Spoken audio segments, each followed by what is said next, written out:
Hi friends, ஐநர் துணையில் நாளைக்கு என்ன நடக்க போகுதுங்கிறத பார்க்கலாம். வாங்க வீடியோக்குள்ளே போகலாம். நம்ம சேனல் என்ன சப்ஸ்கிரைப் பண்ணாதவங்க சப்ஸ்கிரைப் பண்ணிக்கோங்க.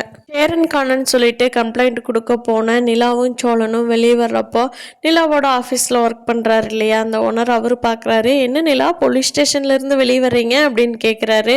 இப்படி எங்கள் வீட்டில் ஒரு அண்ணா இருந்தார் இல்லையா சேரன் சொல்லிட்டு, அவர் சில மனஸ்தாபத்தினால லெட்டர் எழுதி வச்சுட்டு போயிட்டாரு. அதனால தான் நாங்கள் எங்கே தேடி பார்த்தும் கிடைக்கல. அதனால தான் போலீஸ் ஸ்டேஷனில் கம்ப்ளைண்ட் கொடுக்கலான்ட்டு வந்தோம். ரொம்ப கஷ்டமாக இருக்குது. நான் ஒரு 2-3 டேஸ் லீவ் போட்டுக்கிட்டுமா அப்படின்னு நிலா கேட்குறாங்க. ஓ அப்படியா, ஓகே ஓகே சாரி நிலா, பாருங்கள் நான் உங்களுக்கு ஹெல்ப் பண்ணட்டுமா அப்படின்னு கேட்குறாரு. நீங்கள் எப்படி பண்ண முடியும், நாங்களே ஆல்ரெடி தெரிஞ்ச இடம்லாம் தேடிட்டோம் அப்படிங்கிறாங்க நிலா.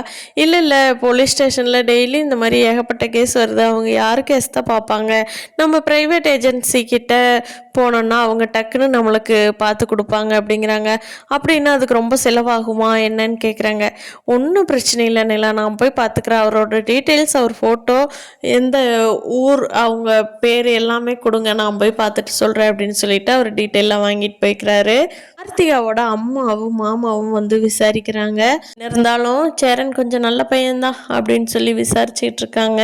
எல்லாம் விட்டுட்டு போய் இருக்க மாட்டாரு சேரன், கண்டிப்பாக திரும்பி வந்துடுவார். நீங்கள் தான் சேரனுக்கு உயிர் அப்படின்னு சொல்லி கார்த்திகா அவங்க அம்மா சொல்லிட்டு இருக்காங்க. கண்டிப்பாக சேரன் அனிஷோட வீட்டில் தான் இருப்பார்.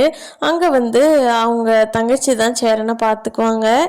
பார்க்கலாம் ஃப்ரெண்ட்ஸு, கண்டிப்பாக சேரனுக்கும் அனிஷோட தங்கச்சியும் தான் கல்யாணம் நடக்க போகிறது உறுதி. அது எப்போ எப்படி கதையை கொண்டுட்டு போகிறாங்கங்கிறத வரப்போகிற எபிசோடில் பார்ப்போம். சேரன் எப்போ திரும்பி வீட்டுக்கு வர்றாரு அப்படிங்கிறதையெல்லாம். இந்த வீடியோ பிடிச்சிருந்தா லைக் பண்ணிக்கோங்க. நீங்கள் என்ன நினைக்கிறீங்கன்னு கீழே கமெண்ட் பண்ணுங்கள். தேங்க்யூ.